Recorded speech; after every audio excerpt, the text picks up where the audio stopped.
Soy médico de profesión, instructor de varios cursos de primeros auxilios básicos, avanzados, reanimación cardiopulmonar, trauma, un montón de cursos en la institución. Y pues en mis tiempos libres soy un médico de emergencias de la clínica CIES. Es un gusto para mí estar con ustedes en esta, en esta clase de lo que va a ser el aprendizaje de primeros auxilios. Um, Estas dos clases que el día de hoy vamos a llevar son un tanto relacionadas con la anatomía, ¿ya? Esto, tranquilos, no es la anatomía que nosotros llevamos en la facultad.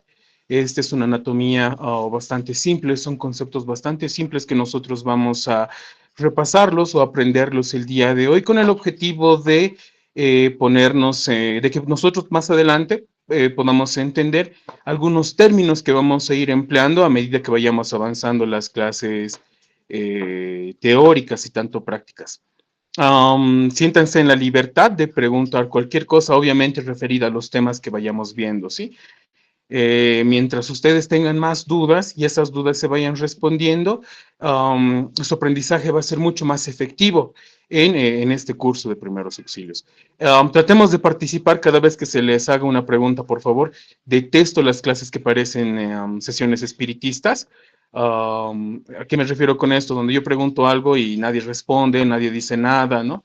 Entonces, en lo posible, en la mayor de las posibilidades, mejor dicho, vayamos participando en la clase, así va a ser una clase mucho más amena. Entonces comencemos con la clase del día de hoy, o la primera clase del día de hoy. Hoy vamos a repasar algo que ya seguro en el colegio lo hemos visto, el sistema osteoarticular. Vamos a entender por sistema a un conjunto de aparatos y órganos, ¿ya? Diferentes órganos, diferentes aparatos de diferentes tejidos, obviamente, van a dar origen a algo que se llama sistema, a un sistema, ¿sí? En este caso vamos a repasar el sistema osteoarticular. Este es muy importante porque cuando nosotros vayamos a ver el tema de fracturas, luxaciones, esguinces, ahí vamos a ir entendiendo un poco de la mecánica, de la dinámica, de cómo funcionan los huesos y las articulaciones para poder entender qué es lo que nosotros debemos hacer frente a una fractura, ¿no? Entonces ahí viene la importancia de conocer el sistema osteoarticular. Entonces, cuando nosotros comenzamos a estudiar el cuerpo humano, ¿ya? Cuando comenzamos a estudiar el cuerpo humano, nosotros, los que estamos en el área de salud, lo hacemos en una posición ideal, ¿sí? Y esa posición ideal del estudio del cuerpo humano se llama la posición anatómica. Repasen esto porque puede ser pregunta de examen. ¿Y en qué consiste la posición anatómica? Consiste cuando un paciente, una persona se encuentra erguida, o sea, está parada, está de pie, lleva la vista hacia el frente, mira hacia el horizonte, ¿ok? Las extremidades superiores, como podemos observar en el slide, se encuentran extendidas hacia los costados con las palmas de las manos mirando hacia el frente, hacia adelante, hacia el horizonte, ¿ok? Los talones del paciente van a estar juntos y los pies van a estar ligeramente separados. Entonces, esa es la posición anatómica, esa es la posición ideal en la cual nosotros vamos a hacer el estudio anatómico. Esta posición nos sirve ¿para qué? Para poder entender algunas referencias que nosotros vayamos a dar en cuanto a la topografía del cuerpo del paciente. Entonces, en base a la posición anatómica, sí, en base a la posición anatómica, los anatomistas de la escuela francesa, de la escuela inglesa, han ido creando diferentes planos, ¿sí? Diferentes tomas, ¿ok? Diferentes planos, diferentes tomas para el estudio del cuerpo humano, ¿sí? A eso se lo denomina planos anatómicos, o sea, los planos anatómicos van a ser los ángulos, ¿sí? Es como una cámara fotográfica. Son los ángulos desde donde se va a hacer el estudio, desde donde se toma una foto, mejor dicho, de algún ángulo determinado del cuerpo y es desde ahí que se va a hacer la relación anatómica que nos sirve para el estudio del paciente. Entonces vamos a tener el primer plano anatómico que vamos a mencionar es el plano anatómico medial, ¿ya? El plano anatómico medial, como podemos observar en el slide, divide al cuerpo humano en dos mitades exactamente iguales, en una mitad derecha y en una mitad izquierda. No se olviden, ese es el plano medial. A este plano también se lo denomina como plano sagital. Repasen esto porque puede ser pregunta de examen. Y si tenemos un plano, una línea imaginaria, un enfoque del cuerpo humano que divide el cuerpo en una parte derecha y una parte izquierda que son exactamente iguales, también vamos a tener un plano frontal, ¿sí? Entonces, el plano frontal es una línea imaginaria que va a dividir el cuerpo humano en dos mitades iguales, ¿sí? Pero estas va a dividir al cuerpo humano en dos mitades, en una anterior y en una posterior, ¿ya? No se olviden, el plano frontal va a dividir el cuerpo humano en una parte anterior y en una posterior. Luego tenemos el plano anatómico transversal. Esta es una línea imaginaria que va a pasar a nivel del ombligo del paciente por encima de las crestas ilíacas y va a dividir al cuerpo humano en dos mitades iguales. En una mitad superior, la parte cefálica, o una mitad inferior, la parte caudal, la parte de los pies. ¿Ya? Luego vamos a tener los tercios anatómicos. Esta parte es bastante importante. ¿Por qué? Porque cuando nosotros vayamos a llevar fracturas, luxaciones, esguinces, nos va a dar la topografía, nos va a dar el lugar exacto de donde nosotros vamos a ir a encontrar la lesión del paciente. Entonces, los tercios anatómicos están destinados para denominar o nombrar aquellos segmentos largos que conforman el cuerpo del paciente. ¿Ok? Entonces, estos tercios anatómicos los vamos a poder utilizar a nivel del brazo, a nivel del antebrazo, a nivel del muslo o a nivel de la pierna, ¿ok? Es así que los tercios anatómicos van a dividir cada uno de estos segmentos en tres partes. En una parte proximal, en una parte medial y en una parte distal. Si nosotros tomamos de ejemplo el brazo, ¿ok? El brazo es esta parte que estoy marcando con la flecha en el slide. Si nosotros tomamos de referencia el brazo, vamos a ver que tiene una parte proximal que está a la altura del hombro, ¿sí? Se denomina proximal, ¿por qué? Porque está cerca a la articulación de origen, a la raíz de la articulación. El brazo se origina ¿dónde? En la articulación del hombro. Todo aquella lesión, todo aquel elemento que esté cerca de la articulación del hombro es el tercio proximal. Luego tenemos el tercio distal. El tercio distal es la parte más alejada, que es la parte más distal del brazo, del segmento que estamos estudiando, ¿sí? Si hablamos del brazo, el tercio distal va a estar más o menos cerca a la articulación del codo. Y entre el tercio proximal y el tercio distal se va a encontrar el tercio medial, ¿ok? No se olvide. Bueno, este slide prácticamente repite todo lo que ya hemos ido repasando en el slide anterior, ¿no? Perfecto. Entonces, una vez que nosotros ya conocemos los planos anatómicos, conocemos cómo se dividen en tercios las extremidades, vamos a ir estudiando cada uno de los segmentos que conforman el sistema osteoarticular. Si nosotros, yendo de arriba hacia abajo, vamos a ir estudiando, empezando por la cabeza. Vamos a ver que la cabeza tiene una parte ósea, ¿ya? Que está conformada por el cráneo, ¿ok? El cráneo, toda esta parte que estoy señalando con el puntero de la computadora. Entonces, este cráneo, ¿ya? Este cráneo está conformado por 8 huesos, ¿sí? El frontal, los temporales, el parietal, el occipital, ¿ok? Esa es la estructura de la cabeza. Y la cabeza tiene añadida, ¿ok? Tiene añadido, tiene articulada, mejor dicho, una estructura ósea a la cual nosotros denominamos cara, ¿ok?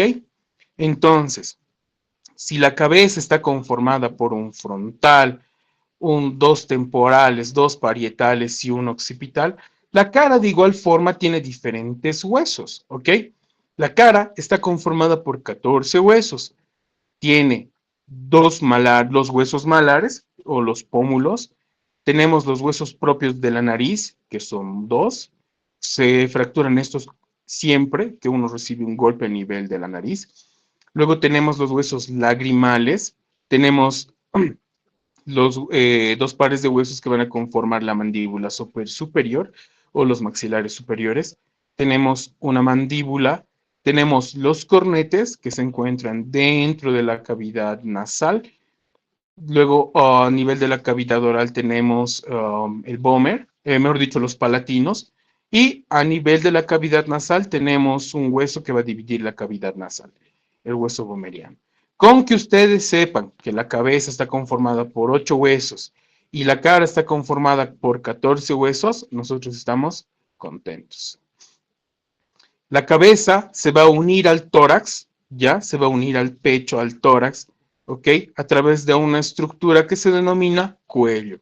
El cuello es una estructura que tiene un componente óseo, que está formado por una parte de la columna cervical, ¿ok? Esta columna cervical se va a unir a lo que ya les había mencionado, al tórax, al tronco, ¿ok? Este tronco está formado por huesos arqueados, de forma arqueada, a los cuales se denominan costillas. Estas costillas se van a dividir en 12 costillas pares, que están marcadas acá en rojo en el slide, 7 costillas, 12 costillas pares, mejor dicho, de las cuales van a ser 7 verdaderas, que están pintadas de rojo aquí en el slide, 3 falsas, que están unidas mediante cartílagos al hueso del esternón, pintadas de verde aquí en el slide, y 2 costillas flotantes, que solo se van a articular en la parte posterior de la columna, ¿sí? Y me preguntarán, César, ¿cuál es la diferencia entre una costilla verdadera, en una costilla falsa y en una flotante? La diferencia es, ambas tienen la misma estructura ósea, las mismas características óseas. ¿Qué las hace verdaderas, falsas y flotantes? El tipo de articulación, o el punto de articulación, mejor dicho. Las costillas verdaderas se van a articular a este hueso denominado esternón a través de cartílagos. Cada una tiene un cartílago propio, ¿sí? Cada una tiene un cartílago propio. Se unen a este. Entonces, esas son costillas verdaderas. Las costillas falsas se van a unir al esternón a través de un solo cartílago en común, ¿ok? A través de un solo cartílago en común. Por eso se denominan costillas falsas, ¿ya? No tienen un cartílago propio, ¿ok? Tienen un solo cartílago que va a unir a las 3 al esternón. Y al último tenemos las flotantes. Estas solo se van a unir en la parte posterior a la columna vertebral, ¿ok? Muy bien, sigamos. Entonces, como les había mencionado, en la parte anterior del tórax, ¿ok?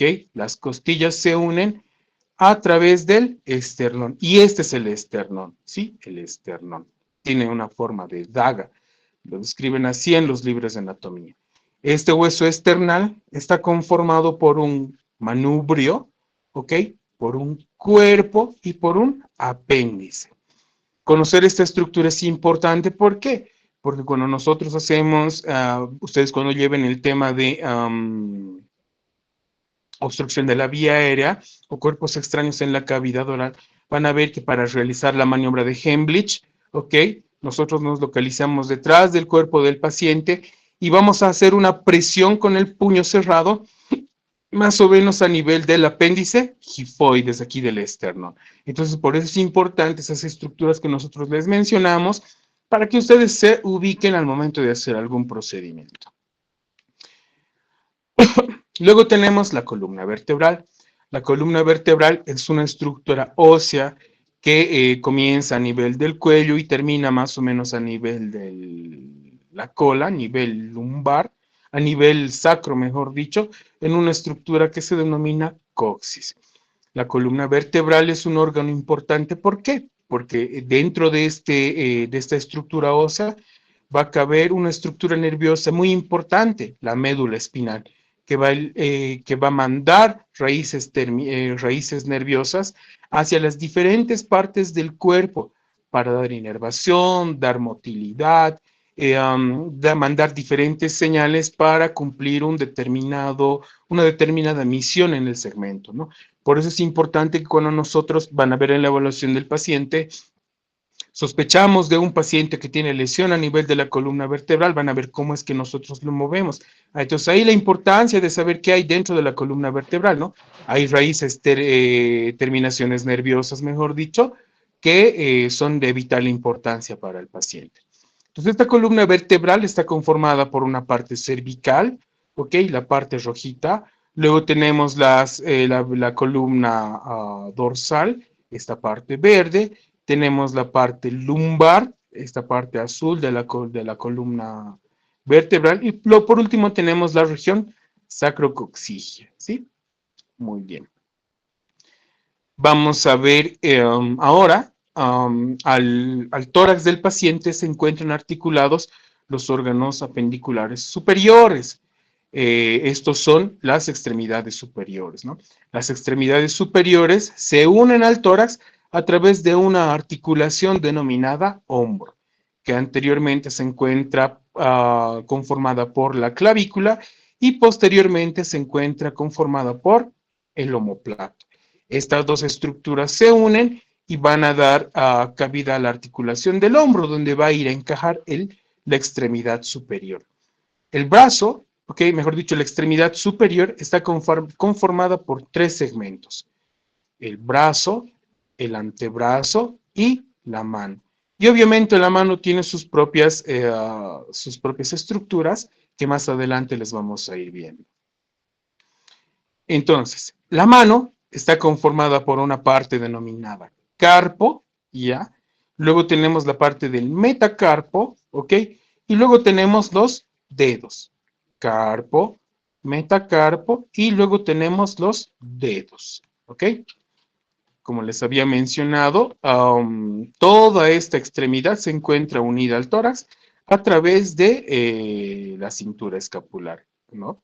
Esta está, la cintura escapular está conformada por la clavícula y el omóplato, y van a dar el origen a la articulación del hombro, donde se va a ir a unir la cabeza del húmero. Otra articulación que nosotros tenemos a nivel de la extremidad superior es la articulación del codo, ¿ok? La articulación del codo va a unir los huesos del antebrazo, el radio y el cúbito, los va a unir al húmero. Sí, es una articulación bastante compleja esta. Y todos estos ligamentos, articulaciones y estructuras óseas van a dar origen a la articulación del codo. Y por último vamos a tener la articulación de la muñeca, ¿ok? Para no hacernos lío con terminaciones. Sí, tenemos la articulación de la muñeca que va a unir los huesos de la mano a la parte o al extremo distal del antebrazo. Estas articulaciones que van a conformar la muñeca son la carpo-metacarpiana, la metacarpo-falángica y la interfalángica, que va a unir los huesos de los dedos. Dentro de las extremidades inferiores, al igual que las extremidades superiores, estas se van a dividir en tres estructuras, ¿ok? El muslo, la pierna y el pie. Y estos tres segmentos se van a unir a la pelvis del paciente a través de la articulación coxofemoral. ¿Ya? No se olvide. La articulación del pie, al igual que la articulación de la mano, está conformada por el tarso, el metatarso y los dedos, ¿ok? No se olviden, tarso, metatarso y la articulación de los dedos. Estas estructuras, como en el hombro, como tenemos una cintura escapular, también hay una cintura pélvica. Y esa cintura pélvica va a unir los segmentos de la extremidad inferior al segmento del cuerpo humano denominado pelvis. ¿Ya? Las articulaciones que comprometen la extremidad inferior van a ser la articulación de la cadera, que es la unión, la cadera por si acaso, es la unión del muslo a la pelvis, no se olviden, ¿ok? Esa es la cadera, no los muslos. A veces están acostumbrados a decir, no, qué buenas caderas tiene, ¿no? No, tendrá visión de rayos X o visión de tomografía para poder decir eso, porque ahora ya sabemos que la cadera no es nada más y nada menos que la unión de la cabeza del fémur a el acetábulo que tiene la pelvis, ¿no? Esa es la articulación de la cadera, es una articulación. Entonces, ojo con eso. En la parte media tenemos, en vez de la articulación del codo en la extremidad superior, en la articulación inferior se denomina la articulación de la rodilla, ¿ya? Una articulación muy importante. Ya las personas que están cerca de mi edad padecemos de dolores a este nivel, ¿no? Entonces sabemos lo importante que es cuidar las rodillas. Y por último tenemos la articulación del tobillo. La articulación del tobillo va a unir el pie al tercio distal de la pierna, ¿ok? Al igual que en la manito, la articulación del pie está conformada por las articulaciones tarso-metatarsiana, metatarso-falángica e interfalángica. No nos complicamos mucho con eso, con que ustedes conozcan cuáles son las articulaciones importantes de la extremidad superior e inferior. Hasta ahí estamos tranquilos, ¿ok? No sé si tienen alguna duda, alguna pregunta, algo que no haya quedado claro de este tema. Como han visto, es un repaso general. No vamos a entrar a un repaso anatómico minucioso porque es algo que no les compete, ¿sí? Nosotros sí tenemos que conocer cómo está conformada la articulación del hombro, la articulación de la cadera, qué tercios tienen las extremidades superiores e inferiores, ¿ok? Eso sí es importante para nosotros. ¿Por qué? Porque cuando nosotros vayamos ya a llevar primeros auxilios como tal, nos va a servir para poder ubicarnos en tiempo y espacio, ¿no? Decir, el paciente tiene una fractura a nivel del tercio medio del antebrazo izquierdo. Ah, ya sé dónde tengo que ir a buscar. O tiene una luxación de la articulación del hombro. Ah, ya sé dónde está la articulación del hombro, ya sé cómo está localizado. Entonces, ya sé que es una luxación cuando lleven el tema de luxaciones, ¿no? Entonces, para eso nos sirven estos temas, para poder ubicarnos en tiempo y en espacio de qué es lo que voy a hacer con ese paciente. Como les digo una vez más, no vamos a llevar la anatomía tediosa que nosotros llevamos en la facultad, y aquellos que estamos o que han estado, que están en la facultad de medicina me van a dar la razón. Anatomía es la materia más horrible de toda la facultad. Entonces, no sé si tienen dudas, preguntas en base a este tema. Hablen ahora o callen para siempre. Hola, ¿me escuchan? Doctor, sí, estas diapositivas no las va a pasar por el grupo porque tenemos que repasarlo, como usted había mencionado, nos ha dado un pantallazo de manera general y un poco rápido para poderlo repasar. Sí, sí, no, les voy a pasar las diapositivas, no se preocupen. Obviamente, ¿no? Se han sido muy minuciosos, he hecho énfasis en aquellas cosas que son importantes para ustedes y que les pueden preguntar en el examen, así que presten atención a eso, ¿no? Buenísimo, pero sí, les voy a pasar, no se preocupen. ¿Alguna otra Gracias, pregunta? doctor. No, no, de nada. ¿Alguna otra pregunta? No, nada. Bueno, denme un momentito que voy a preparar las otras diapositivas.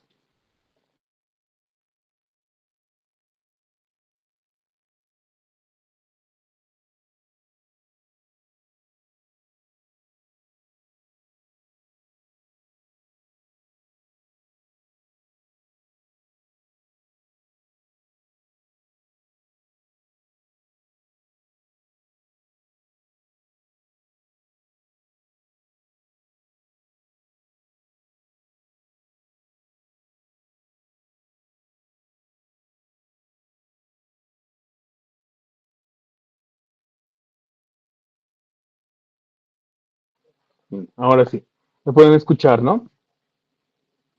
Sí, Hola, doctor. Sí. perfecto, buenísimo. Entonces, ahora, más allá de ver el aparato locomotor, ya, o el sistema osteomuscular, ahora vamos a repasar un poco ya vamos a ver muchos más aparatos y sistemas, ¿ya? El primer, el primer sistema que nosotros vamos a estudiar es el sistema respiratorio, ¿ya? Muy importante en la parte de primeros auxilios, porque nosotros cuando llevemos la evaluación del paciente, vamos a aprender a evaluar la vía respiratoria del paciente, ¿ya? O el sistema respiratorio del paciente. Para poder evaluar eso, nosotros debemos conocer cómo básicamente está conformado este aparato respiratorio, ¿ya? Vamos a tener una vía respiratoria, ¿ya? Vamos a tener una vía respiratoria. Esta vía respiratoria va a estar conformada por una parte superior y una parte inferior, ¿ok? La parte superior de la vía respiratoria va a estar conformada por la nariz, como estamos observando acá en el slide, por la boca, ¿ok? La faringe y la laringe como tal, ¿ok? Un punto bien importante que nosotros debemos reconocer es que la laringe es la parte de la vía superior donde se va a producir la voz, porque es importante esto. Cuando hay una obstrucción total de la vía respiratoria superior, eso se puede provocar aquí a nivel de la laringe y eso puede dificultar a que el paciente esté hablando o pueda hablar y respirar, ¿no? En aquellos pacientes que tienen un cuerpo extraño a este nivel o que por algún proceso alérgico han tenido edema a este nivel ya obstruido esa parte de la vía respiratoria, ese paciente no va a poder respirar. Por eso nosotros debemos conocer estas estructuras, ¿no? Muy bien, no se olviden entonces, los componentes de la vía respiratoria van a ser las vías respiratorias y el órgano como tal.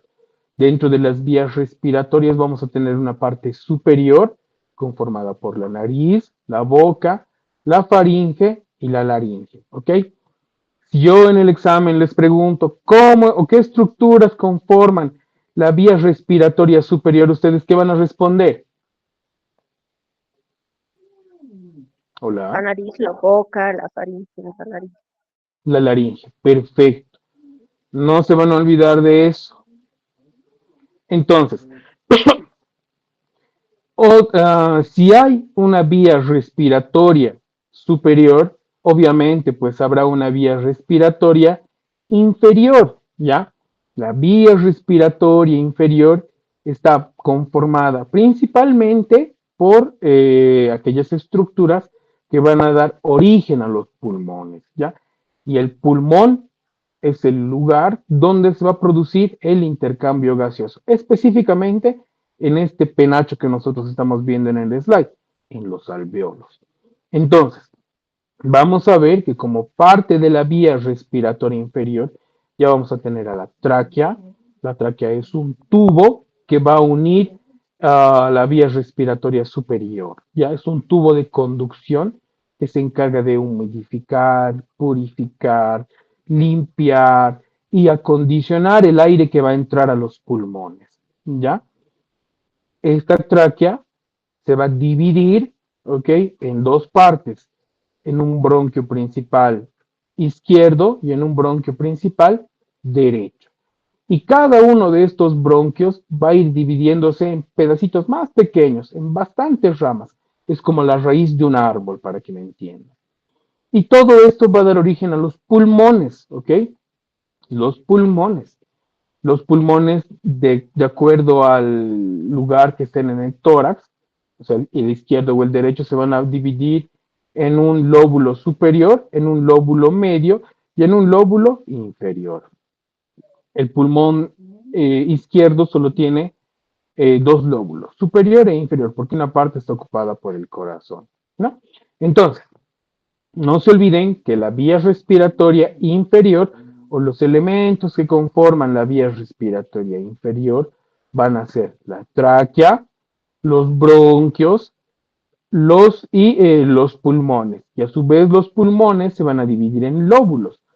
El derecho va a ser superior, medio, inferior y el izquierdo va a ser superior e inferior. ¿Ok?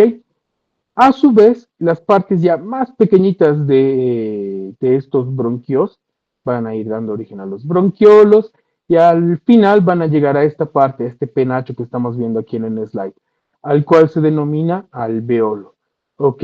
El alveolo pulmonar es el lugar donde ocurre el intercambio gaseoso. ¿Qué quiere decir eso? Que nosotros El aire que metemos va a entrar al alveolo pulmonar y es en este lugar donde las células van a agarrar el oxígeno y van a botar el CO2, ¿ok? No se olviden de eso. Luego estos pulmones, ¿ok? Estos pulmones se encuentran cubiertos por una bolsa, ¿ya? Se encuentran cubiertos por una bolsa. A esa bolsa se la denomina pleura, ¿ya? No vamos a entrar en más detalles, nos quedamos con eso. Entonces, acá ya podemos ver un slide mucho más completo del de hace rato, ¿no? Donde ya nos muestra en conjunto la vía respiratoria superior y la vía respiratoria inferior. Importante que ustedes conozcan cómo se compone la vía aérea superior y la vía aérea inferior. Entonces, ¿cuáles son las funciones del aparato respiratorio? En base a lo que hemos visto en el slide y a lo que les he ido mencionando, podemos deducir que la función principal del aparato respiratorio es el intercambio gaseoso, ¿ya? Como les he mencionado, en este penacho, en este cúmulo, en este ovillo de venas y arterias, ¿sí? Que van a envolver el alveolo, se va a realizar, se va a llevar a cabo el intercambio gaseoso. O sea, el aire que nosotros metemos se va a cambiar por CO2. Metemos aire, se capta el oxígeno y vamos a botar CO2.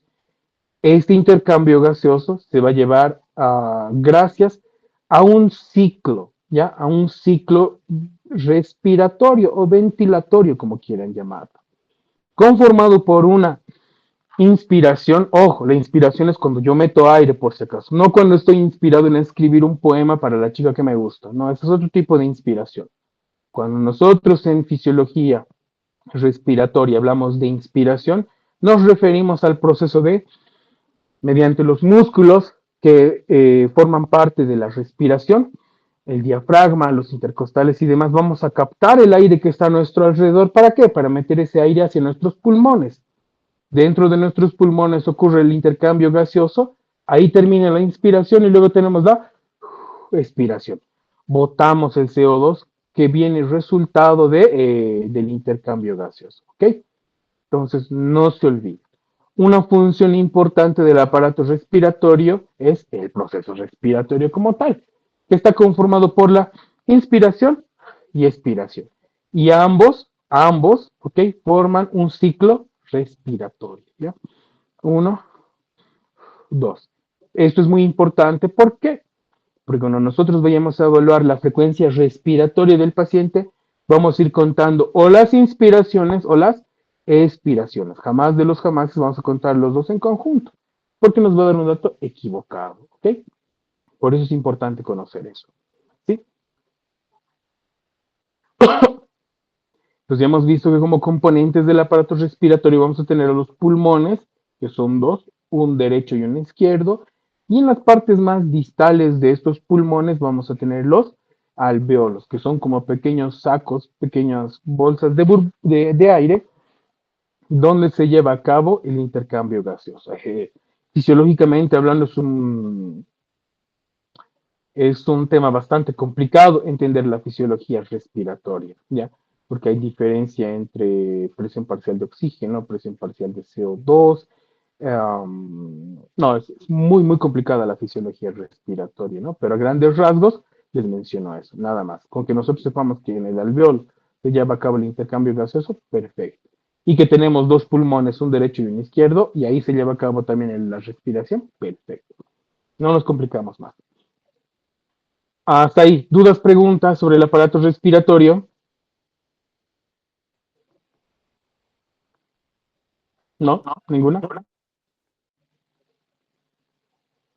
Hola, ¿están ahí o se han dormido? Sí estamos. Ya, perfecto, no hay dudas, ¿no?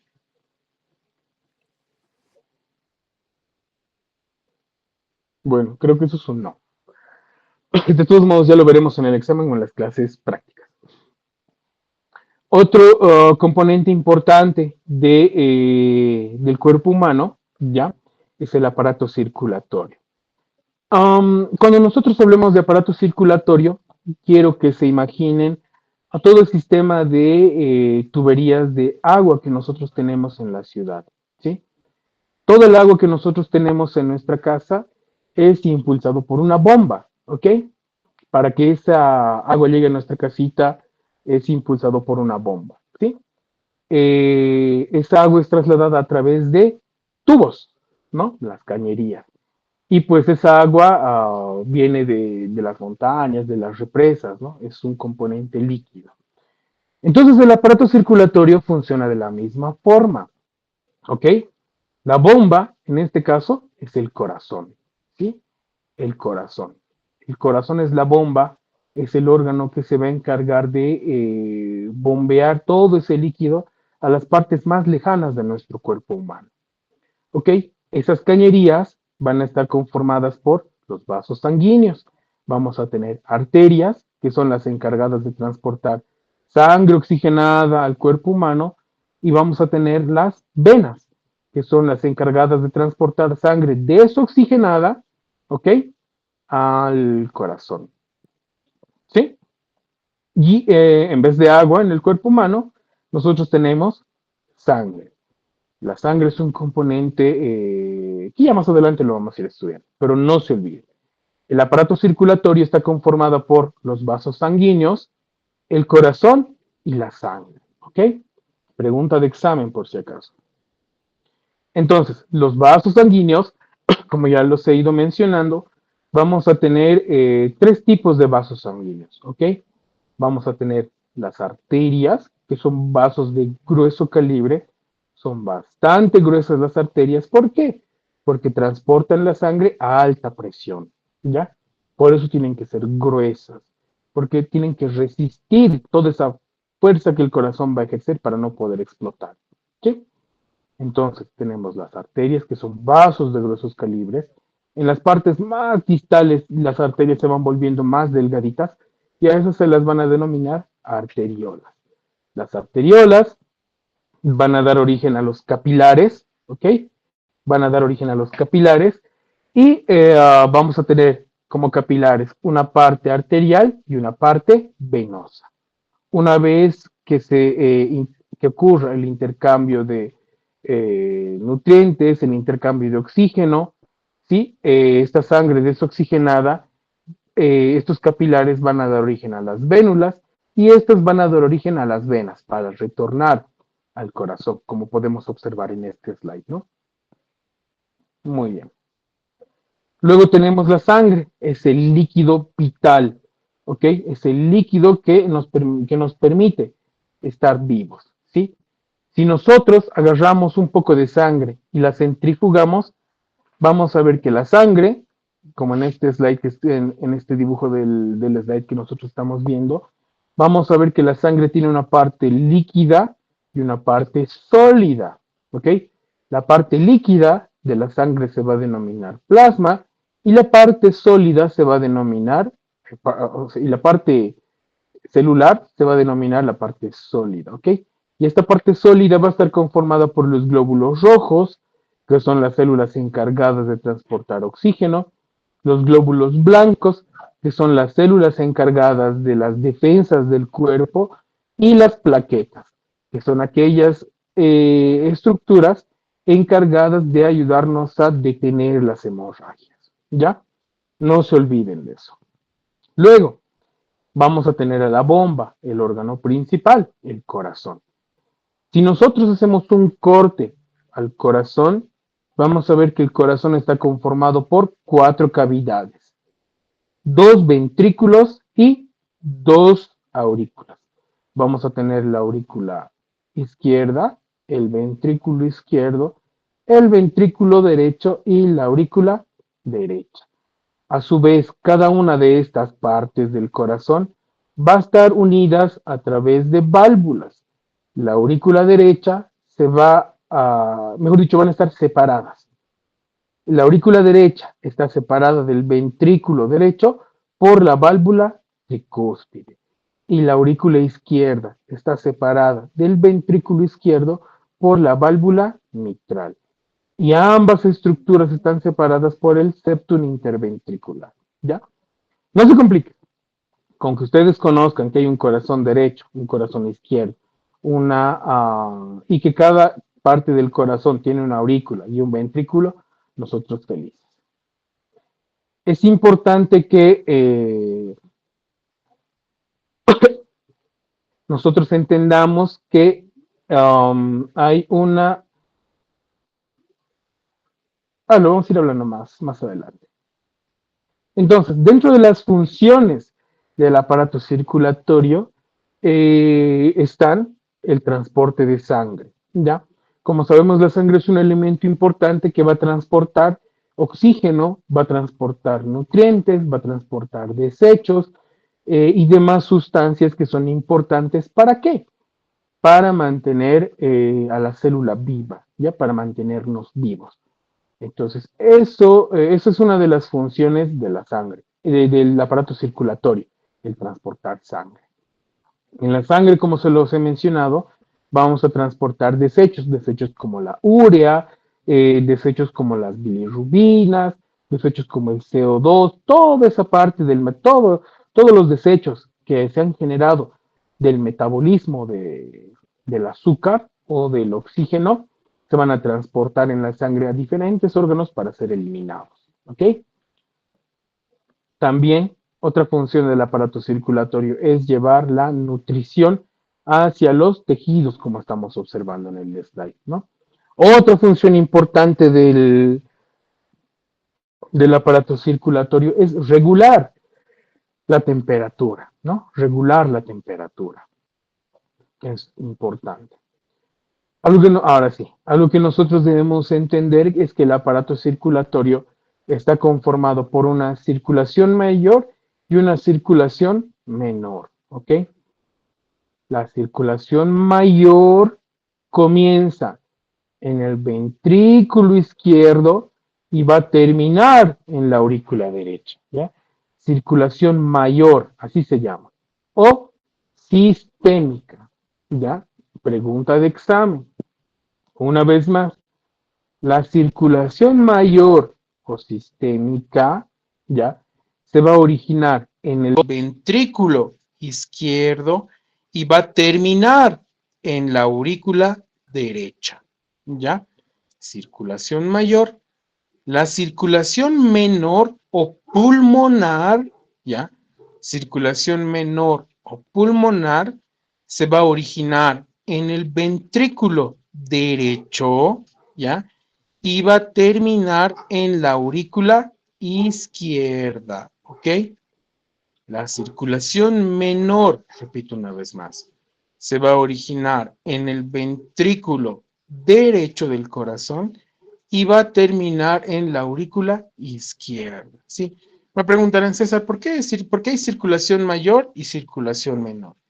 La circulación mayor sistémica, ¿ok? Se llama mayor porque va a recorrer todo el cuerpo humano. Va a ir al propio corazón, va a ir para nutrir a los propios pulmones, al tubo digestivo, al hígado, a los riñones, a los pies, a las extremidades, al cerebro, va a ir a todo eso, a todas esas partes va a ir. Por eso se llama circulación mayor. Una vez que esa sangre, una vez que se ha consumido el oxígeno de esa sangre, va a retornar hacia el ventrículo derecho. Retorna esa sangre sin oxígeno hacia el ventrículo derecho. Y esa sangre pobre en oxígeno solo se va a ir hacia los pulmones. Por eso se llama circulación menor o pulmonar, porque solo va hacia los pulmones. ¿Para qué? Para hacerse rica en oxígeno. ¿Ok? Entonces, clarísimo con eso. Luego tenemos el aparato digestivo. El aparato digestivo es importante porque se encarga del metabolismo, ¿ok? A través de órganos como el páncreas y el hígado. Se encarga de dar nutrición, ¿ok? Y se encarga de la selección y expresión de diferentes nutrientes y desechos. Dentro de los componentes del aparato digestivo, la parte superior vamos a tener la boca, la faringe. No se olviden que la faringe también forma parte del aparato respiratorio. Luego tenemos el esófago, el estómago, el intestino delgado con sus diferentes partes y el intestino grueso con sus diferentes partes. Ese es el tubo digestivo. El tubo digestivo comienza en la boca y va a terminar en el ano, ¿ok? Ahora, este tubo digestivo no funciona por sí solo. Tiene diferentes órganos anexos, ya que si bien no forman parte de este tubo, se los estudia en conjunto porque forman parte de la digestión como tal y de diferentes eh, otras actividades más a este nivel, ¿no? Entonces, los órganos anexos que los vamos a ir estudiando, los vamos a ir mencionando, son el hígado, el páncreas, la vesícula biliar y el apéndice secal, ¿ok? Entonces, si vamos a repasar cada una de estas estructuras, vamos a entender que la boca se encarga de preparar el bolo alimenticio. Si todo lo que nosotros vayamos a comer se va a triturar en la boca, se va a unir a la saliva y a diferentes enzimas y va a dar origen a lo que se denomina bolo alimenticio. Este bolo alimenticio va a ser transportado al estómago, ¿ok? Va a ser transportado al estómago a través del esófago. El esófago es este tubo que estamos observando aquí en el slide, que simplemente va a unir la boca al estómago, va a transportar todo lo que nosotros vayamos a comer. Ese bolo alimenticio va a llegar aquí al estómago, ¿ok?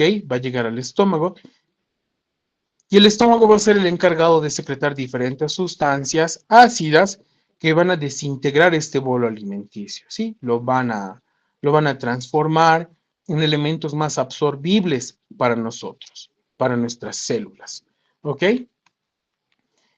Todo lo que nosotros hemos comido al final va a ser separado aquí, a nivel del intestino delgado. A nivel del intestino delgado se van a absorber nutrientes, vitaminas, proteínas, carbohidratos, lípidos, grasas, todo lo que nosotros hemos consumido, de ese pollito frito, de ese churrasco que hemos comido, se va a ir absorbiendo aquí en el intestino delgado. ¿Ok? Una vez que se han absorbido la mayor cantidad de nutrientes en el intestino delgado, todo ese, ya se llama quimo, ya no es bolo alimenticio. Entonces, todo ese bolo alimenticio, para que no nos confundamos, todo ese bolo alimenticio va a ser transportado a nivel del colon. Ya en el colon todavía se van a absorber algunos nutrientes y lo más importante es que en el colon se va a ir absorbiendo agua, ¿ya? Es por eso que uno se estreñe, porque no toma mucha agua y el colon, mientras más seco nosotros comamos, el colon va a ir absorbiendo más agua y pues va a formar unas heces más sólidas, ¿no? Por eso tenemos que tomar agua. Entonces, en el colon se va a ir absorbiendo la mayor cantidad de agua que pueda tener ese bolo alimenticio, ¿no? Va a ir absorbiendo, absorbiendo, absorbiendo. Una vez que absorbe toda esa agua, va a ir hacia el recto para luego ser expulsado por el ano, ¿no? Y vamos a presentar deposiciones, vamos a eliminar heces fecales. Este proceso de digestión se lleva a cabo gracias a la participación de los órganos anexos.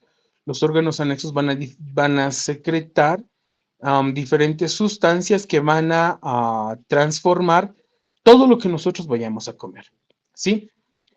El hígado y la vesícula biliar van a secretar el jugo biliar, que nos va a ayudar a transformar ya todas las grasas que nosotros comemos.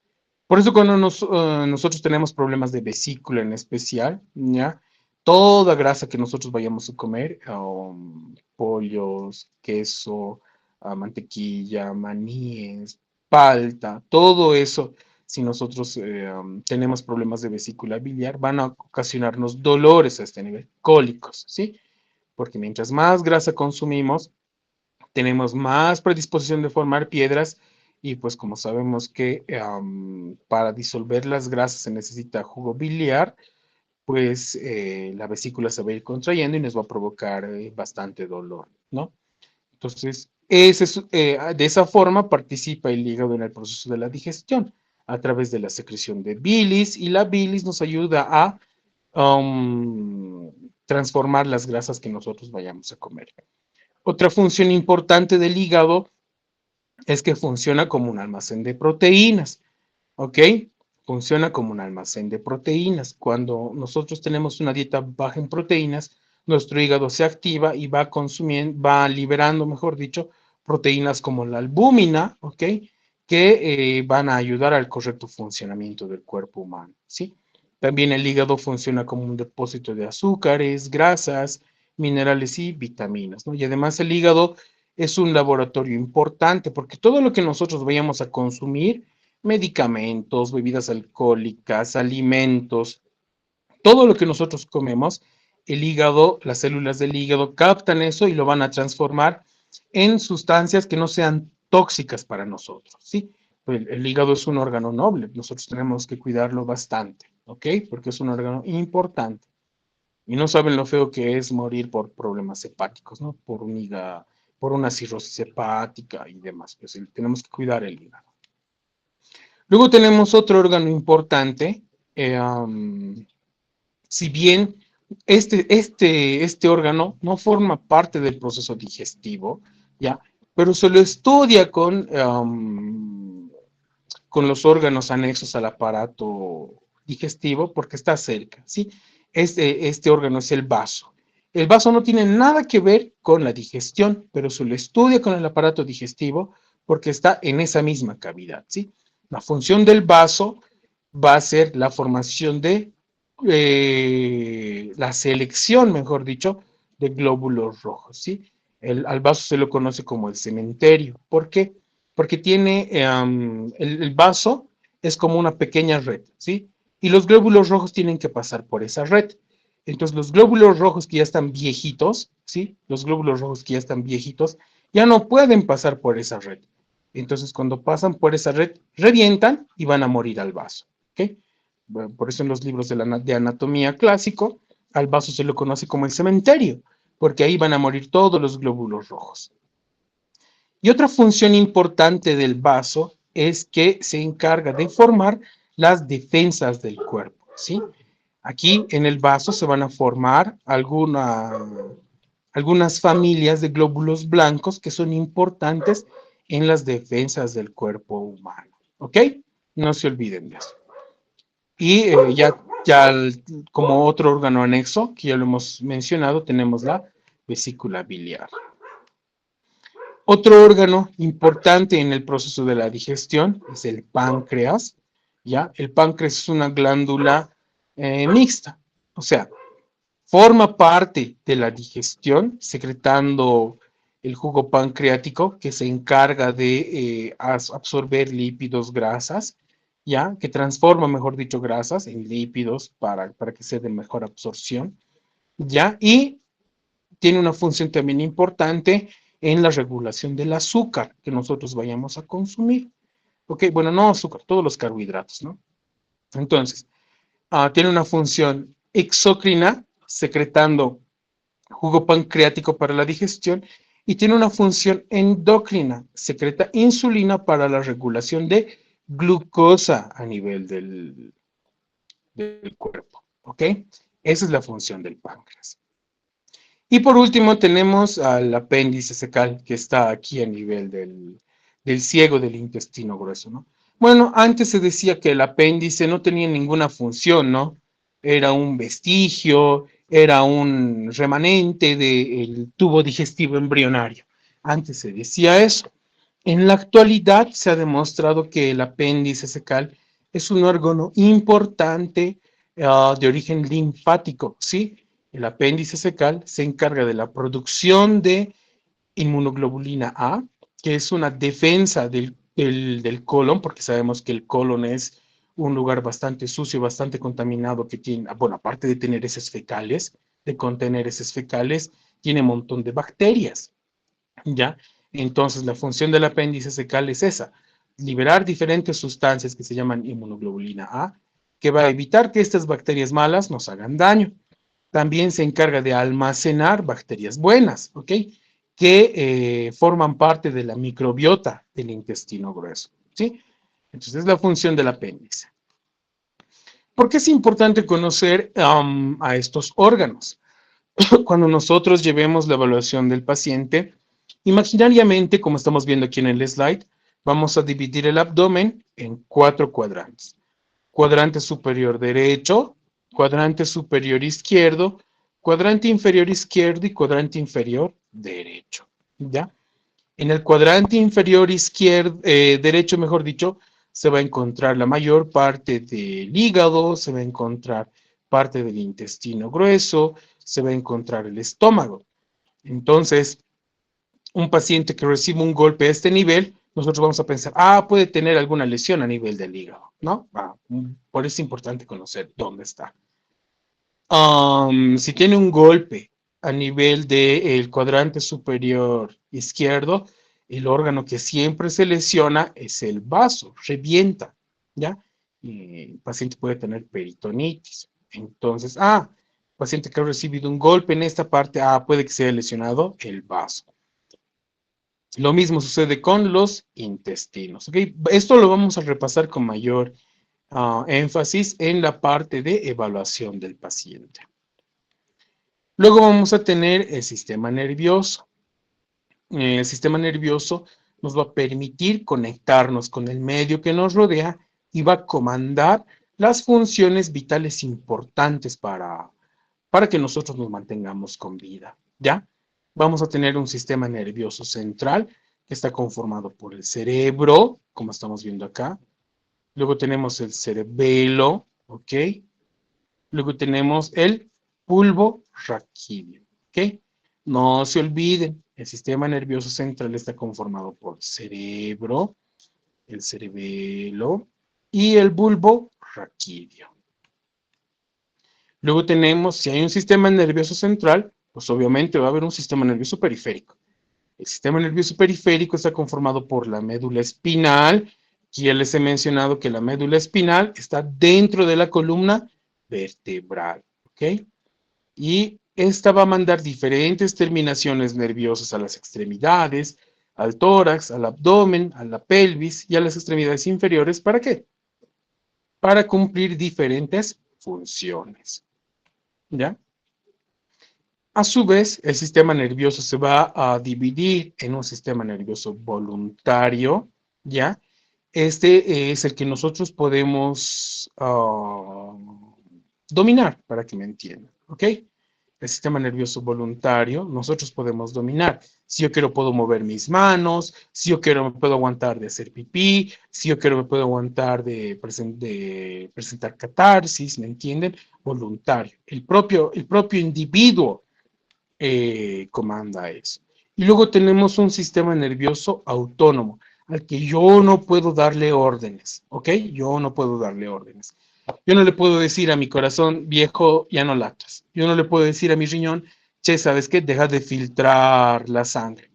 Yo no le puedo decir a mi estómago, ¿sabes qué? Deja de secretar ácidos gástricos. No. Ahí las células encargadas, el sistema nervioso autónomo es muy inteligente y él mismo en base a la necesidad, ¿ok? En base a la necesidad se va a ir adaptando para cumplir diferentes funciones vitales, ¿ok? Aquí tenemos un slide de cómo está conformado el sistema nervioso de manera global y pues eso es todo. No sé si tienen dudas, preguntas, algo que no haya quedado claro, tal vez hablad ahora o callad para siempre.